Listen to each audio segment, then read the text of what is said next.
언시국 TV 핫 인터뷰입니다. 오늘은 세금 도둑 잡아라의 하승수 공동대표 모셨습니다. 어서 오십시오. 네, 안녕하세요. 예. 우선 제주항공 참사 희생자들을 애도하고 가족 여러분에게 깊은 위로의 말씀을 드립니다. 자, 하 변호사님, 네. 이게 시국이 시국인 만큼 우선 법률가로서 윤석열 탄핵 심판 결과 어떻게 전망하십니까? 저는 뭐 정상적으로 심리만 진행되면 100% 탄핵 인용이 될 거라고 저는 믿습니다. 믿고 지금 이제 구인 헌법재판관 체제를 어떻게 만드느냐, 지금 그게 이제 관건이 되어 있는 것 같은데요. 하여튼 그것도 어떤 형태로든 어떤 방법으로든 뭐 구인을 채울 수 있지 않을까. 뭐 채우도록 해야 되고 네. 저희가 또 채우기 위해서 노력을 해야 되고, 그래서 9명 헌법재판관 체제만 완성이 된다면 뭐 윤석열 탄핵은 뭐 기정사실이다, 저는 그렇게 생각합니다. 네. 시기도 좀 예측을 해보신다면은 지금 이제 그 연말입니다만은 네. 한 2달, 2월 말까지는 결론이 날까요? 저는 뭐 2, 3월 정도가 아닐까, 2, 3월 개인적으로는. 네. 1월은 아무래도 좀 워낙 지연 전술을 펴니까 네. 어려울 것 같고, 한 2, 3월 정도가 되지 않을까. 뭐 네. 그 4월에 이제 2명의 헌법재판관이 추가 퇴임하기 전에 아마 결론은 나오지 않을까 싶습니다. 네, 그렇군요. 자, 그동안 이제 그 세금 도둑을 많이 잡으셨는데 민주당이 2025년도 정부 예산 총 4.1조 원을 감액했습니다. 네. 이에 대해서 뭐 이런 그 평가도 있습니다. 예산 편성에서 행정부 절대 우위 시대를 막 내렸다. 그런가 하면 그 윤석열이 밝힌 비상기업 명분 중 하나가 민주당의 예산 삭감이었지 않습니까? 이 일련의 과정을 어떻게 보셨고 나름대로는 어떻게 평가하십니까? 네. 저는 이제 민주화 이후에 오히려 그 삭감만 한 예산안이 한 번도 통과된 적이 없었다는 게 저는 더 문제였다고 생각합니다. 왜냐하면은 국회가 단독으로 증액을 할 권한이 없지 않습니까?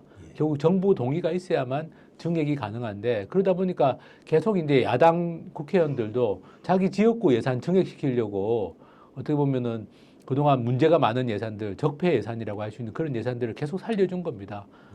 그래서 이제 어떻게 보면은 순수 삭감 예산이 한 번도 없었다는 게 오히려 저는 큰 문제였다. 결국에는 그것 때문에 없어져야 될 예산들이 없어지지 않고 삭감돼야 될 예산이 삭감되지 않는 그런 현상이 계속되어 왔고, 그래서 저는 이번에도 만약에 그 민주당, 그러니까 야당과 여당, 정부가 타협을 했다면 이번에도 검찰 특수활동비 같은 일종의 적폐 예산은 삭감이 안 됐을 거라고 생각합니다. 오히려 한 번쯤은 이런 적폐 예산을 정리하려면 한 번쯤은 그 타협 없이 야당이 단독으로라도 삭감 예산안을 통과시키는 게 저는 필요했고, 이번에 이제 그게 좀 이루어졌다고 생각하고요. 거기에 대해서 뭐 여당이나 정부가 반발하는 것은 자유지만 사실 국회의 고유 권한입니다. 예산 삭감 권한은.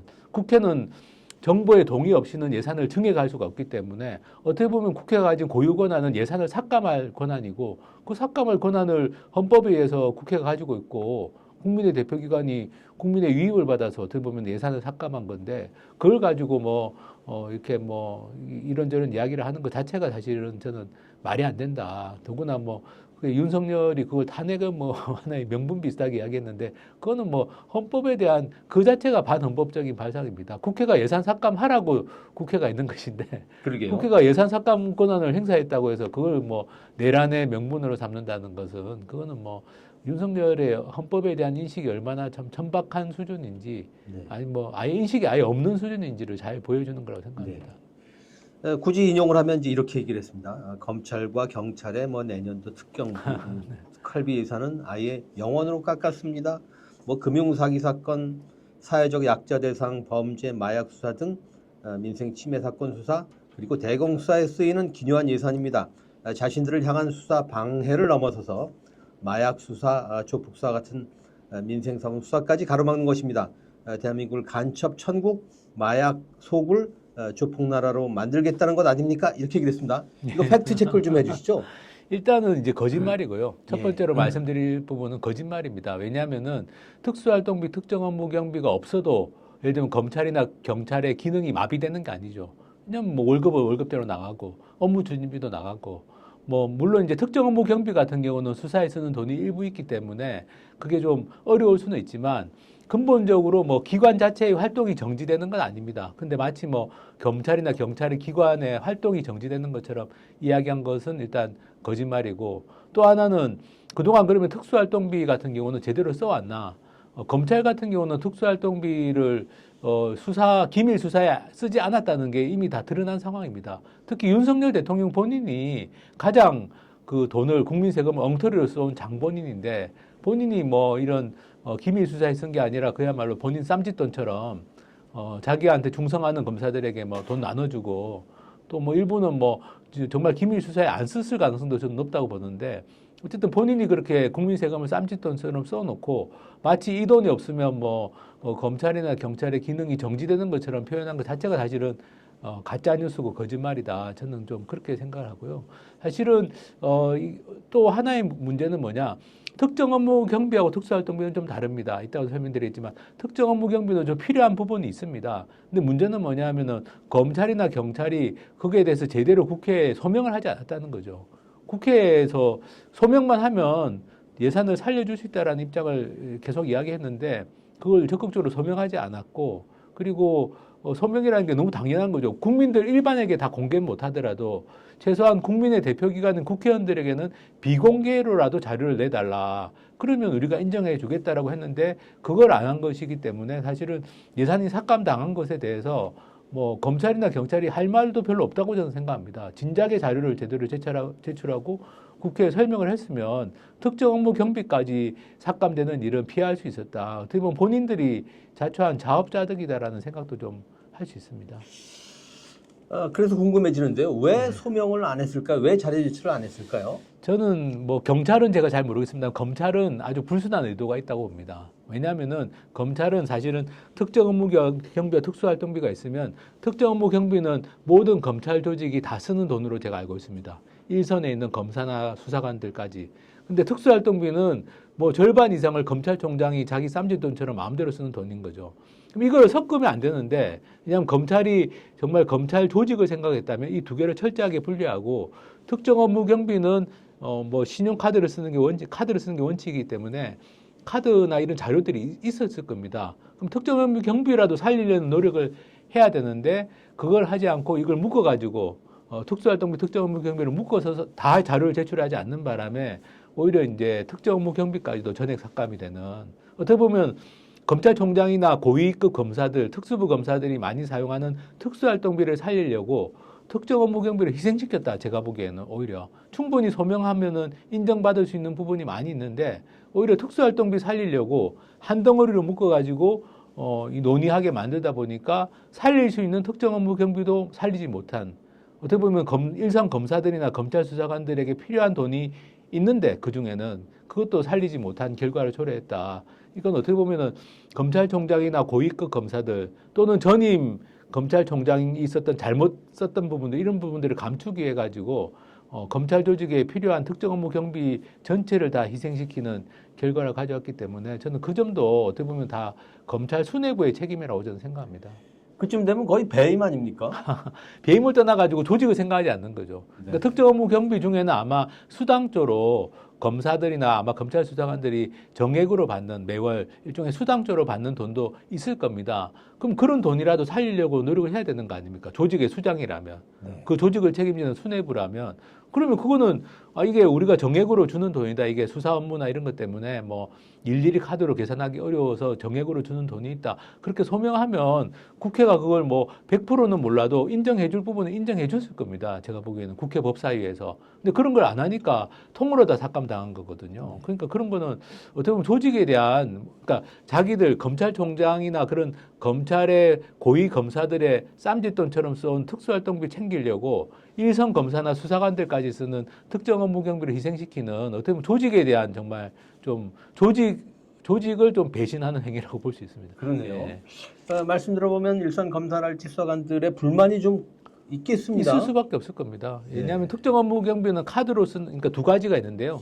특정 업무 경비는 특수활동비는 기밀 수사에 쓰고 검찰은 대체로 다 현금으로 써왔다면 특정 업무 경비는 카드로 쓰는 게 원칙이고 그리고 크게 보면 두 부분으로 나눠져 있는 걸로 파악이 됩니다. 한 부분은 이게 정액으로 매달 이렇게 검사나 수사관들에게 정액으로 지급되는 돈이 있고 한 부분은 이제 카드로 쓰고 정산하는 돈이 있는데 이 카드로 쓰고 정산하는 부분에서는 일부 잘못 쓴 사례들도 있는 걸로 저희는 알고 있습니다. 가령 이제 이거는 수사에 써야 되는데 회식비로 쓴다든지 이건 잘못된 것이죠. 근데 그런 부분이 일부 있어도 전체적으로 봤을 때는 특정 업무 경비정에 정액으로 나가는 돈이나 또는 진짜 수사에 필요한 뭐 어디 뭐 출장 나가서 또는 뭐 어디 잠복 근무하면서 진짜 뭐 카드로 밥 사 먹을 수 있지 않습니까? 그런 돈들은 저는 인정해 줄 수 있다고 생각하는데 근데 이제 이 특수활동비 같은 경우는 그게 아니라 고위급 검사들이 쌈짓돈처럼 특히 검찰총장이 쌈짓돈처럼 쓰는 돈이라서 이 두 가지 돈은 성격이 좀 다릅니다. 다른데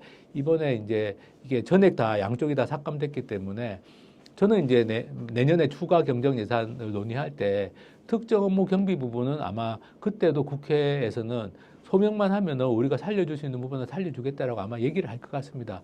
다만 이제 국회에서 예산 심의할 때도 특수활동비는 전액 삭감이다라고 이야기했던 것들은 저는 반드시 좀 유지돼야 되지 않을까라고 생각합니다.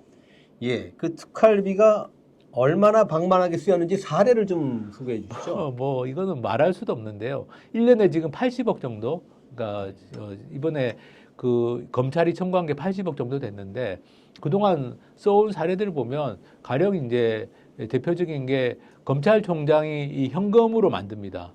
원래 이 특수활동비도 관서 운영 경비라고 이렇게 검찰 조직에서 공식적으로 관리가 돼야 됩니다. 법에 따라서.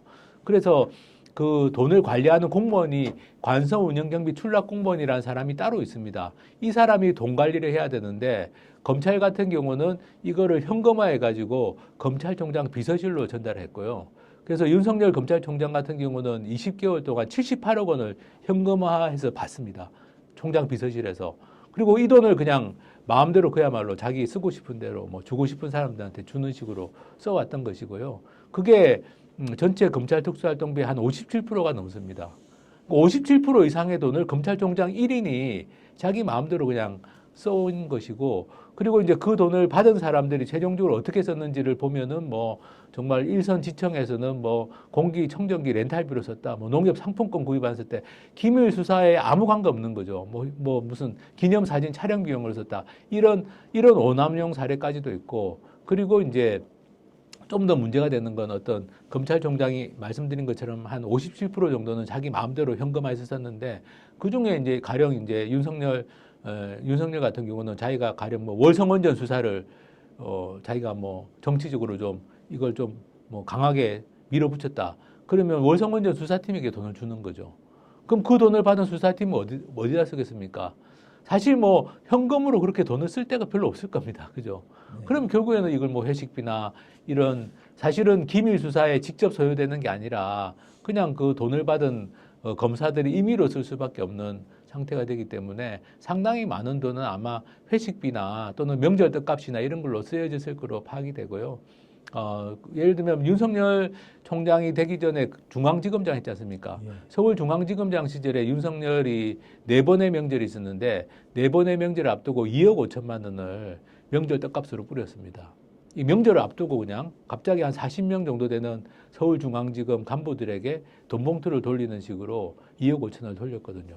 이거는 국민 세금으로 아무 규정도 없고 지침도 없는 명절 떡값을 돌리는데 국민 세금 2억 5천을 쓴 건데 이게 서울중앙지검만 그랬을 리가 없는 거죠. 다른 많은 검찰청에서도 뭐 명절 앞두고 돈 봉투 돌리거나 연말에 또 돈 봉투 돌리거나 그런 행태들이 드러났습니다. 또는 심지어는 뭐 퇴임을 앞둔 검사장이 퇴임하기 직전에 돈 봉투를 돌리는 거죠. 뭐 일종의 자기가 퇴임하기 전에 뭐 수고했다는 명목으로. 그래서 사실은 기밀 수사에 쓴 돈은 저희가 보기에는 얼마 안 되고 굉장히 많은 부분들은 말씀드린 것처럼 뭐 명절 떡값이나 연말에 그냥 돈 봉투 돌리거나 주로 돈 봉투 많이 돌렸을 것이고 또 일부는 회식비 같은 걸로 쓰였을 가능성이 높고 그 외에는 뭐 정말 특수활동하고는 전혀 관계없는 여러 가지 용도로 아마 오남용이 됐을 거로 저희는 파악을 하고 있습니다. 기밀 수사비로 쓴 돈이 많게 잡아도 몇 퍼센트에 불과할 거다. 저는 얼마 안 될 거로 생각합니다. 네. 그거는 이제 저희가 자료를 다 통으로 다 받은 게 아니라 뭐 가리고 공개한 게 많아가지고 알 수는 없지만 네. 저는 뭐 마약 수사나 조직범죄 수사에 쓴 돈은 있더라도 극히 일부일 것이고 사실 그 돈은 아까 말씀드린 특정 업무 경비 카드로 써도 되는 돈이 많을 거다. 굳이 현금으로 이렇게 특수활동비를 써야 될 필요는 없을 거다. 실제 수사 활동에는 오히려 이제 말씀드린 것처럼 실제 수사하고도 무관하게 그런 어떤 그냥 검사들끼리 돈봉투 돌리는 거죠. 뭐 검찰총장은 검사장 주고 검사장은 밑에 또 부장 검사 주고 돈봉투 돌리는 용도로 쓴 게 훨씬 많을 거다. 저는 그렇게 보고 있습니다. 네. 그러니까 기밀 수사비를 자료를 다 보지 못하셨지만은 많이 잡아도 50%가 안 될 거다. 뭐 하여튼 얼마 안 될 거다. 제가 보기에는 얼마 안 될 거라고 네. 생각합니다. 네. 그러니까 선의를 해석해도 경력금이군요. 근데 경력금도 다 원래 공무원이 받는 경력금, 포상금도 다 규정이 있지 않습니까? 네. 그리고 포상금, 경력금은 다른 예산 항목이 따로 있습니다. 네. 그러니까 이거는 검찰 조직이 가지고 있는 이상한 예산, 뭐 예산과 관련된 부패 관행인 거죠. 부패. 이거는 뭐 위법이고 부패한 것인데 이상한 관행 문화가 있는 건데 이게 이제 결국에는 검사 동일체의 원칙이나 이런 거하고 상명하복 문화하고 맞물려 가지고 어떻게 보면은 어떤 그런 검찰총장의 통치 자금, 나쁘게 말하면 이제 검찰총장이 정말 좀 불순한 의도를 가지고 정치적인 의도를 가지고 이 돈을 사용하면 이게 이제 검찰 조직 전체가 정치 중립성이 깨지면서 정치적인 어떤 편향에 휘말릴 수 있는 이런 성격이라고 봅니다. 그러네요. 그러니까 마치 검찰 왕국 통치하듯이 나라를 통치하려던 게 아닌가 싶은 생각이 듭니다. 윤석열의 행태가 딱 그런 거죠. 그러니까 네. 검찰총장으로서 누릴 수 있는 굉장히 큰 특권 중에 하나가 특수활동비를 자기 마음대로 쓸 수 있다는 것인데 이게 대통령이 되니까 이제 나라 전체를 그냥 자기 마음대로 좌지우지하려고 한 것이고 저는 개인적으로 사실 앞으로 진상조사도 필요한 것이 과연 그럼 윤석열이 대통령이 된다면은 돈을 이렇게 안 썼을까? 대통령이 되면 더 많은 돈을 마음대로 쓸 수 있지 않습니까? 국민 세금을. 그럼 검찰총장 시절에 이렇게 자기 마음대로 자기 쌈짓돈처럼 국민 세금을 뭐 어마어마하게 썼다면 대통령에 대해서는 안 그랬을까? 그러네요. 저는 그 점도 저희는 나중에 윤석열이 뭐 탄핵이 되고 내란죄로 구속이 되더라도 내란죄하고는 별개로 이렇게 대통령이 대해서 저지른 어떤 권한 남용이나 네. 세금 오남용 문제도 반드시 저는 진상조사가 필요할 거라고 생각합니다. 그렇네요. 합리적으로 그렇게 추론할 수 있겠네요. 추론할 수밖에 없고 대표적으로 예를 들면 뭐 작년 4월 16일인가 그때 해운대 횟집에서 회식비 그 사건 있지 않습니까? 그 왜 해운대 어느 횟집에서 이렇게 장관하고 국회의원들하고 뭐 시도지사들 다 데리고 회식하고 나오는데 이렇게 도열시켜서 뭐, 이렇게 나오는데 그날 쓴 회식비를 무슨 돈으로 썼는지도 안 밝히고 있습니다. 제가 지금 정보공개 소송하고 있고 1심은 승소했는데 문제는 뭐냐? 그 돈을 대통령실에 특수활동비로 썼냐, 업무 추진비로 썼냐도 답변을 못 하고 있어요. 네. 이 말은 뭐냐? 대통령실에서도 돈 관리가 엉망진창이었을 가능성이 많다는 겁니다. 검찰총장 시절에 하던 버릇이 대통령이 되어서 더 심해지면 심해졌지 없어질 리는 없다. 더구나 검찰총장 비서실에서 돈 관리하던 사람들이 고스란히 지금 용산 대통령실로 옮겨간 상황인데 이 사람들 이름이 지금도 나옵니다. 뭐 부속실장, 수행실장 이런 식으로 나오는데 이 사람들이 과연 그럼 검찰총장으로 윤석열 밑에 있을 때 그런 행위들이 이루어졌는데 대통령이라는 더 막강한 권력을 가지게 된 사람 밑으로 다 고스란히 옮겼는데 그 사람들이 과연 그럼 대통령실에 가서는 돈 관리를 제대로 했겠는가 이런 합리적인 의심을 할 수밖에 없다고 생각합니다. 네. 그러니까 역대 총장 중에서도 아주 방만하게 썼다. 그렇습니다. 예, 지금 네. 문무일 총장 이전 자료는 다 폐기해, 그것도 불법 폐기입니다. 불법 폐기해서 자료가 없어서 못 받았는데 문무일 총장하고 비교해봐도 가령 전체 검찰 조직의 특수활동비 중에 문무일 총장이 한 40% 정도를 말씀드린 것처럼 현금화해가지고 총장 비서실을 옮겨서 썼다면 윤석열 같은 경우는 57%를 그렇게 썼습니다. 그러니까 문무일과 윤석열을 비교해봐도 윤석열이 훨씬 더 많은 특수활동비를 자기 마음대로 쓴 거고요. 그리고 여러 뭐 이문정 검사라든지 여러 사람들의 이야기들을 종합해 보면 결국에는 윤석열은 정말 아마 다른 검찰총장보다 훨씬 더 많이 이렇게 총장 특수활동비를 좀 마음대로 썼을 가능성이 높고 또 서울중앙지검장이던 시절도 후임하고 비교를 해보면 훨씬 많이 썼습니다. 그러니까 이 특수활동비 받아서 많이 쓰는 게 이게 습관화되어 있는 사람이었다. 윤석열 같은 경우는 저는 그렇게 생각합니다. 예. 검찰 특활비와 특경비, 특정 업무 경비 이게 좀 설명을 하긴 하셨습니다만은 어떻게 다른 거고 다시 한번 좀 좀 정리해 주신다면 그리고 본질적으로 어떤 문제가 있는 겁니까? 이게 이제 특수활동비라는 건 기밀이 요구되는 수사나 정보 수집 활동 이런 데 쓰게 돼 있고요. 특정 업무 경비는 그것을 제한 나머지 수사, 그러니까 기밀성이 별로 필요 없는 수사 이렇게 돼 있는데 사실 검찰이 하는 대부분의 수사는 특정 업무 경비를 써도 되는 돈입니다. 근데 왜 굳이 검찰이 특수활동비에 집착하느냐? 특수활동비는 현금으로 쓸 수 있는 예외가 좀 많이 인정이 되고 특정 업무 경비는 카드로 쓰는 게 원칙화되어 있다는 차이가 있습니다. 결국에는 이제 현금으로 돈봉투 돌리려면 특수활동비가 필요한 거죠. 그래서 지금 그 규정상으로는 기밀 수사 여부에 따라서 구분이 되지만 실제로는 이제 현금 사용 여부에 따라서 검찰 조직은 구분해서 써왔고 이 검찰총장을 포함한 고위 검사들은 이 자기 밑에 있는 부하 검사들을 관리하는 용도로 어떻게 보면 돈봉투 돌리는 용도로 특수활동비가 필요하다고 주장해 왔다. 그게 지금까지 드러난 진실이라고 할 수 있습니다. 예. 그렇다면 특활비, 특경비 개혁 이거 어떻게 해야 됩니까? 특정 업무 경비는 말씀대로 일부 필요한 부분이 있습니다. 어쨌든 검사나 수사관들, 일선 수사관들 저는 고생 많이 한다고 생각하거든요. 형사부나 공판부 검사들 고생 많이 하고 또 검찰 수사관들도 고생 많이 하는 수사관들 많습니다. 그러면 그런 사람들은 정액 수당을 받든 필요한 수사비 자기 개인 비용 안 쓰도록 카드로 쓸 수 있도록 해주는 게 필요한데 그 적정한 규모가 어느 정도인지는 검찰 조직이 국회에 소명을 해야 됩니다. 그래서 검찰이 요구하는 587억이면 587억 전체가 다 필요한 건지 아니면 그중에 일부는 좀 낭비되는 부분이고 일부만 진짜 필요한 건지 그 부분을 국회가 판단해야 되는데 판단하려면 국회 자료를 내야지 판단할 수 있는 거죠. 저는 개인적으로 특정 업무 경비는 좀 투명성을 강화하는 수준에서 좀 일부 좀 살려주는 게 필요하다라고 생각하고 다만 특수활동비는 말씀드린 것처럼 필요 없는 예산이다. 검찰 조직에 이 예산이 있는 이상은 검찰 조직은 정상화되기 어렵고 지금까지 보여왔던 여러 가지 그런 잘못된 어떻게 보면은 아주 편파적인 수사권 기소권의 남용 또 봐주기식 수사, 봐주기식 불기소 이런 것들을 해결하기가 힘들다라는 생각을 해서 특수활동비는 전액 삭감이 반드시 유지돼야 되고 특정 업무 경비는 적정한 선에서 저는 좀 회복해 줄 수도 있다라고 생각합니다. 과거 언론사의 그 문화 중에 이제 그 촌지 문화가 있었지 않습니까? 이게 드물게 집에 가져간 사람도 있지만 대개는 회식비로 쓰고 그랬거든요. 네. 근데 그게 말하자면 이 언론사의 그런 때론 그 상명하복 그런 문화를 지탱하는 하부 구조였다는 생각이 듭니다. 그러니까 특활비가 그런 용도로 그런 쓴 겁니다. 예, 검찰 조직의 상명하복 문화가 결국 돈봉투를 통해서 상명하복 관계가 확인되는 거죠. 검찰총장은 자기 말 잘 듣고 자기가 중요하다고 생각하는 수사하는 그런 데다가 특수활동비 돈봉투 주고 또 그 돈봉투 받은 사람은 또 돈봉투 주고 그러다 보면은 이 돈봉투가 고르게 배분되는 게 아니라 결국에는 편중될 수밖에 없습니다.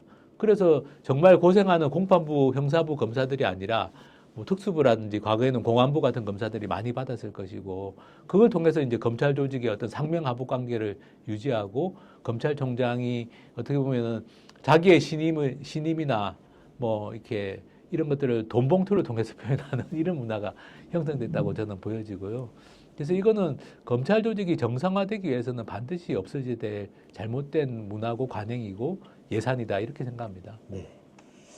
자, 다시 검찰 개혁입니다. 또 법률가시라서 또 여쭤보는데 검찰 개혁 남대로는 어떻게 해야 된다고 보십니까? 저는 어쨌든 검찰의 권력을 통제를 해야 되는데 그 통제하는 방법으로 이제 공수처가 나왔죠. 근데 공수처가 지금 제 역할을 못 하고 있는데 그렇다고 저는 공수처를 폐기하기보다는 공수처는 공수처의 역할을 좀 제대로 할 수 있도록 예산이나 인력 같은 것들이 좀 확보가 돼야 될 거라고 생각하고 그리고 검찰의 직접 수사를 제한하는 것이 지금 안 되고 있지 않습니까? 이 윤석열 정권이 시행령, 시행규칙 이런 걸 가지고 장난을 쳐가지고 검찰 직접 수사 제한이 안 되고 있는데 어쨌든 저는 검찰은 기소가 저는 중심인 조직으로 탈바꿈하는 게 필요하다. 직접 수사를 일부 남겨놓더라도 그것은 좀 범위가 명확하게 좀 제한될 필요가 있다라고 생각하고 그리고 이제 검찰 조직의 굉장히 큰 문제가 그러니까 수사나 기소권을 편파적으로 행사해서 탈탈 터는 소위 말하는 먼지털이식 수사나 기소하는 것도 문제지만 다른 한편으로는 봐주기 수사 기소도 그만큼 더 심각한 문제라고 기소 생각합니다. 편의주의 이런 이번에 김건희 봐주고 다 그런 거라서 그래서 저는 이제 검찰의 불기소를 통제하기 위해서는 일본이 검찰 심사위라는 제도가 있습니다. 무작위로 추첨으로 뽑은 국민들이 검사의 불기소 처분이 부당할 때 그 검찰 심사회 위원들이 모여가지고 이 불기소는 부당하다고 하면은 기소 의무가 생깁니다. 그게 일본의 검찰 심사회라는 제도가 있고 미국은 기소 배심이라는 제도가 있는데 저는 검찰 개혁을 하려면 한편으로는 공수처 같은 좀 견제 기구도 필요하고 또 검찰의 권한 남용을 통제하는 좀 더 분명한 법적 규제도 필요하고 또 마지막으로는 검찰의 봐주기 기소, 봐주기 수사, 봐주기 불기소를 제한하려면 국민들이 직접 통제할 수 있는 검찰 심사회나 기소 배심 같은 제도가 좀 도입되면 그러면 이렇게 좀 촘촘하게 검찰을 좀 민주적으로 통제하는 장치들이 좀 마련되지 않을까. 그리고 또 한 가지 빼놓을 수 없는 게 말씀드린 것처럼 예산에 대한 통제. 검찰이 국민들의 세금을 제대로 쓰게 해가지고 투명하게 공개하도록 해서 검찰 조직이 지금처럼 뭐 이 정치적으로 편파적으로 검찰권을 행사해서 국가 전체를 어떻게 보면 흔들고 있는 국가 전체를 어렵게 만드는 이런 일은 좀 없어질 거라고 생각합니다. 네. 그러니까 과거 군에 대한 문민 통제가 필요했듯이 검찰권에 대한 시민 통제가 좀 이루어지겠군요. 네. 네. 검찰 그래서 사실 법무부 장관도 검사 출신이 해서는 안 되는 것이고 일종의 국방부 장관도 문민 통제를 하려면 국방부 장관도 장성급 전직 군인들이 그냥 당연히 맞는 그런 게 아니라 외국에서처럼 국방부도 이제 제대로 된 문민 통제가 가능해야 된다면 일단 법무부 장관부터 검사 출신이 아닌 사람들이 문민 통제를 제대로 할 수 있는 게 필요하고 그리고 말씀드린 것처럼 검찰이 여러 가지 수단을 통해서 검찰이 민주적 통제의 범위를 벗어나지 않도록 하는 것이 저는 필요하다고 생각합니다. 알겠습니다. 마지막 질문입니다. 우리 시민사회가 이 탄핵 정국에 어떤 역할, 어떤 대응을 한다고 보십니까? 지금 뭐 크게 보면 윤석열 퇴진이라는 목표에는 다들 합의를 하고 있고 또 사회 대개혁이라는 두 가지 축으로 지금 시민사회가 힘을 모으고 있는데 저는 이제 윤석열 퇴진은 어쨌든 저희가 반드시 이뤄야 될 목표고 결국 탄핵을 통해서 윤석열은 저희가 파면시키는 것이 이루어질 거라고 봅니다. 다만 이제 많은 분들이 우려하는 것이 이게 윤석열이라는 한 사람을 파면하는 것으로 끝나서는 안 되는 것이고 지금 검찰만 보더라도 검찰 돌변해가지고 윤석열 손절하고 있지 않습니까?